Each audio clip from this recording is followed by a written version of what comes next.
Alrighty, we're doing some crystal quests this week. We actually landed on Invaders, which is like a Shinryu, or which is a Sephiroth Shinryu. And we are going to bring Shantotto to this just because, you know, feeling a little, I was looking through my black crystal box and I was like, yeah, I could bring Zack and Noctis with Golbez, or if I would really wanted to blow this fight up, I could go with Astos. But I was like, you know what, it's been a while since I used Shantotto, it's been a while since I used Quina. You know, Quina is still a very good unit. Just, you know, there's a lot of supports that we don't really have that much of a trouble capping these days. You know, so Quina's a BT effect is still very strong, but I wouldn't say it's as useful as it used to be. And here, Turner was a little weird here, but that's fine. We're gonna get our rage going on, and Shantotto actually works very well with Golbez, just because Shantotto is just going to imperil all elements, so Golbez doesn't have to worry about his dark resist falling off or anything like that. And these guys will concentrate, and that's basically just we have to break them in order to do damage to them again, which is perfectly fine. Like, we're not gonna have an issue doing that. Which is why I was hoping Quina would start a little later in the turn order. Quina starting first is kind of awkward there, but that's perfectly fine because these guys can take a turn. Like, they have attacks, but they're not exactly super dangerous or anything like that. That said, Shantotto has a perfectly good ability where she can just straight up paralyze people, and that's pretty good for protection in this fight, especially later on. Not having a force charger in black is kind of annoying, but you know, it's just something we basically have to live with until the end of this week. I don't have Shantotto greened. I do have her BT and I have her FR, but you know, I'm holding off on it with my BT materials because, you know, they are getting a little scarce these days. There's gonna dark enchant. These guys are just gonna give us some of the yellow aura, that's fine. We'll just go ahead and glare hands. Make sure our buffs are nicely maintained. And I think Quina can actually ignore this yellow aura and just go straight into actually going ham, but we're fine. Rage Divine Malice. And Shantotto is like, she's an okay damage dealer, she just takes a lot of like, you have to attack people with Cursed Gaze. That, like, it's one of her debuffs. And basically, when you do that, she just follows up twice. And here, oh, you guys are unbroken? Wonderful. I think we're gonna go ahead and refresh Eat. That's like one of those buttons I just keep forgetting to refresh on Quina. Broken, and once these guys get broken, that's when we can actually start doing damage to them again. So, like, it's immediately when they're broke, too. So, Black Fang here is gonna do damage to the guy on the right.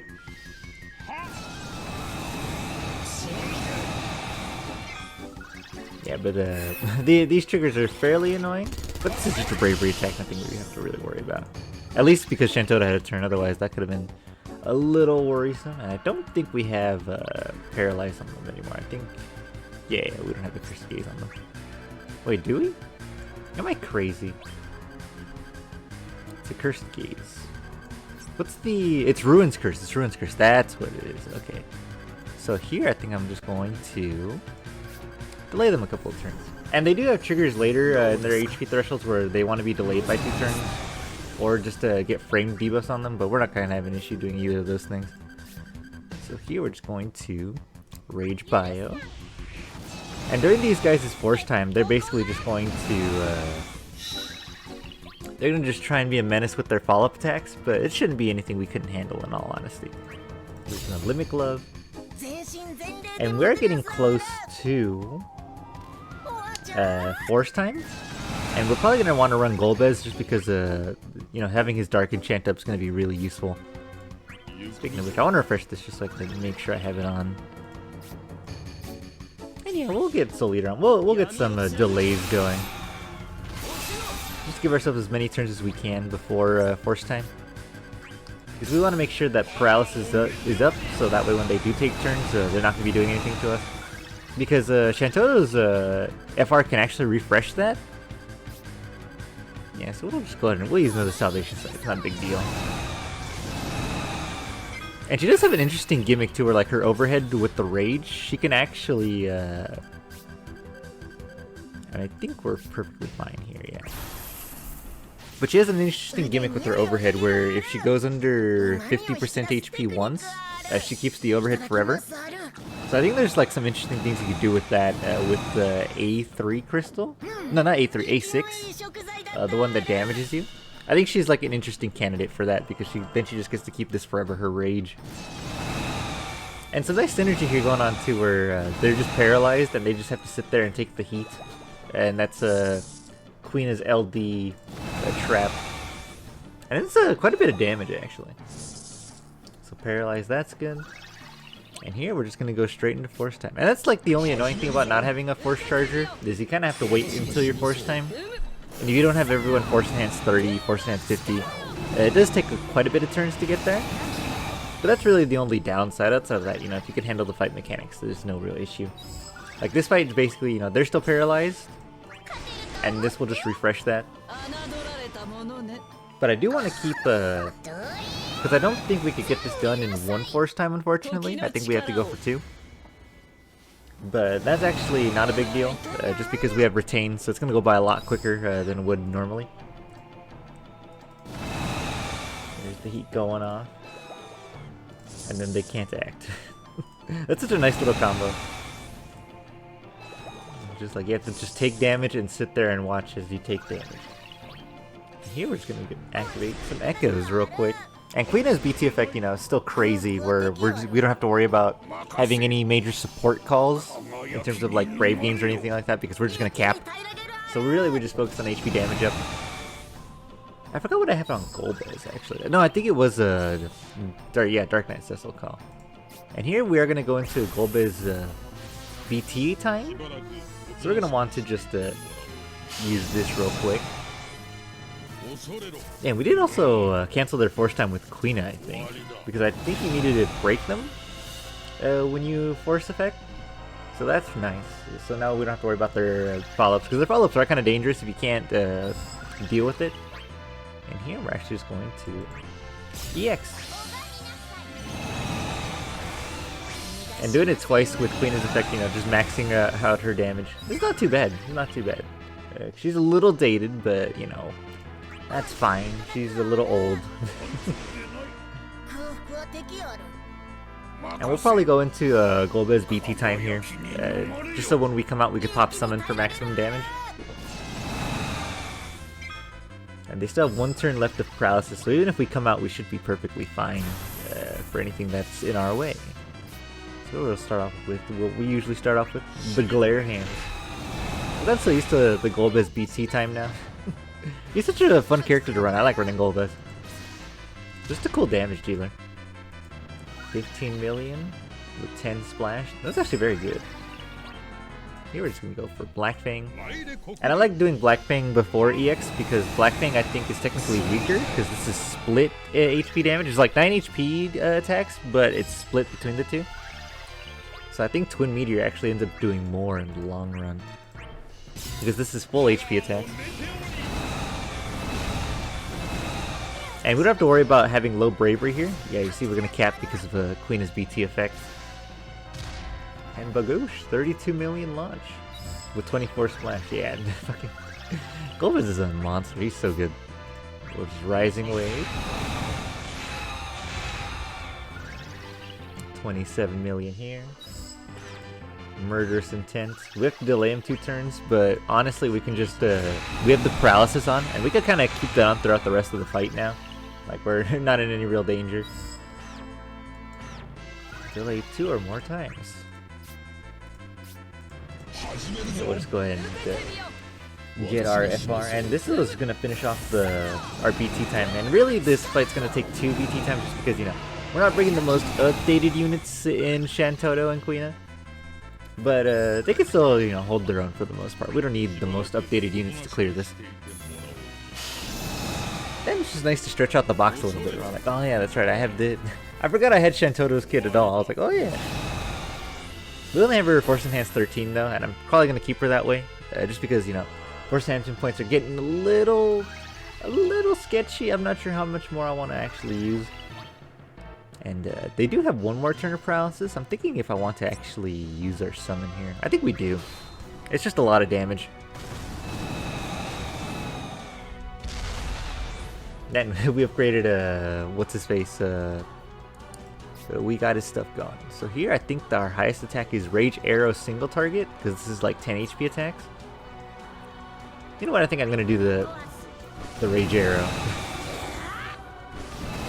Let's get the rage going. Yeah, 28 million? Not too bad. Now that it's back to Quina, we're just gonna go ahead and get some cooking done. And you know, with the retain, we should still be doing some pretty good damage. So that's good for us. And I like the idea that Shantotto just goes into Blind Fury Rage mode and is just gonna start attacking people. Just following up twice. I like the concept. Oh, and we have our EX perfect. Now we're just doing damage with our retain. And Quina's BT effect, you know, monstrous effect. Just letting us cap on everything. And yeah, we'll just give this guy some rage arrow too. Oh, we did break out of order there. A little bit of a misstep, but that's fine. I think they still have one turn of paralysis, so you know, even if they do get a turn, they're not gonna be able to do anything to us. And yeah, that's the only real inconvenience with not having a force charger is you have to wait a little bit for your first time. You know, yeah, first few turns you have to actually play normal. But that's perfectly fine. And even if these guys do take turns, we still have the Golbez's BT effect up, so they won't be taking, or they won't be gaining any bravery. So we're actually really safe. There's not much we have to worry about. This fight's basically waiting for our next force time, because we didn't use an echo on Golbez and we didn't use one on Shantotto on purpose. And that was just so we can actually have some leftover BT time damage. And I think these guys got their effects where we can't damage them. But I think Quina was letting us bypass that, which is kind of interesting with their BT effect. Oh, but it looks like they're going back to ignoring us. That's fine. And I think we need to delay them 2 times to get, or by 2 turns to get rid of that effect. And you know what? We could do it just for fun. Whoa, Blackfang. Yeah, we just had to break them to start doing damage again. And here we'll just... Oh, we already used the cross cleave. I guess we'll just refresh this right here, the lance. And see, we're just gonna take his damage, it's fine. Because we also can run... we also can run Shantotto FR, but I think... Should we paralyze these guys? They actually can't do anything to us because of Golbez's BT effect, so we're actually perfectly fine. Oh, I think they are gonna cleanse us though if we let them act with that yellow aura. And actually that would be annoying, so... Why, we also brought Cloud.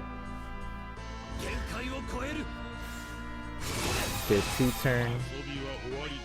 This bravery attack because we can't do damage yet.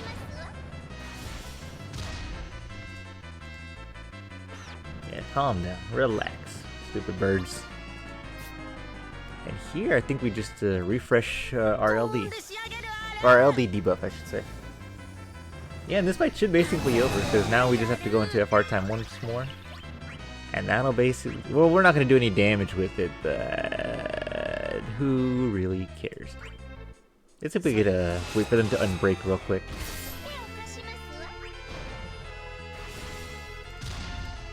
Did we unbreak? Okay, we unbroke, perfect. Perfect. I was thinking about if we want the Dark Enchant buff, because like having the AA up actually boosts the damage quite a bit. I think it's like it just ramps up with force time a lot. I've noticed, like having the AA, but it's fine. We're not gonna need it. We actually have quite a bit of damage in the team already. And here's where we actually want to just use our other FR Echo, because now we just keep them in place, and they're really not going to be any issue. Like I think we really could have just replaced Shantotto with a linked attacker like Noctis with his BT effect, and just have just have Quina, you know, boosting our damage. But this works just as well. It's nice to stretch the box every now and then. Excuse me, I got something in my throat. Must have been all the candy I ate. I played Halloween poker with my friends for Halloween, and we just ate a bunch of Halloween candy for the most part. Bagoosh. And I think with the passive I want next, I actually want the A4 passive, just because that's actually going to give me access to a bunch of bravery attacks on consecutive turns, and that's pretty cool for the characters, you know, that you want to run the BT phase with. And then I've got some ideas with Leonora that I want to do. Probably not Maria, but I think there's a few other supports that I want to try running her with just to see what I can get away with there. And these guys are getting some murderous intent, some evil deeds of plotting, but they're just going to stay paralyzed and they're not really going to be able to do anything to us.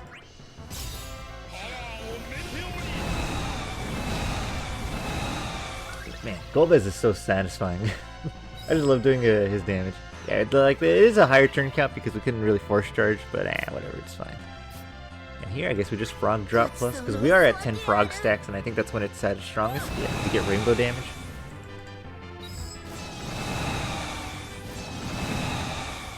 And I do want to apply paralysis on them again, just so they don't actually get to use this attack here, because it is a fairly annoying attack.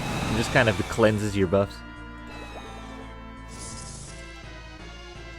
And they really shouldn't be alive for much longer anyway, so I think I'm worrying for nothing. So I think Golbez LD is probably just going to finish it.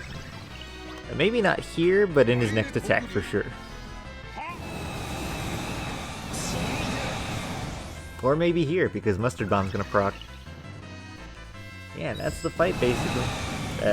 No force charging just yet, but we are going to get our force charger Leonora by the end of the week. So yeah, that's the Black Crystal run for this week in Invaders, Shinryu. And nice to stretch the box a little bit with our Shantotto and Quina. Characters I don't get to use all that often. But yeah, let's go to the Crystal Room real quick and let's unlock ourselves a passive. Alrighty, so at the Black Crystal Room, I am looking at A4 in particular just because this gives brave hits on extra brave hits on consecutive turns. And that's pretty interesting, like especially on characters that are linked attackers that you wouldn't expect to because I do believe linked attackers actually do get this benefit on consecutive turns that aren't their own. So that's pretty neat. But I think, yeah, we're definitely going to want to unlock that because I do have some Leonora shenanigans I want to try out. 4, 5, 6, 7. And then afterwards when we have this, I do believe this is an extra 600, but we have an extra 4k right there, so unlocking this isn't going to be a big deal. So now that we have this unlocked, we can basically just, when Leonora comes around, we can try some shenanigans with that. But there you go, that's Black Crystal this week. Take it easy.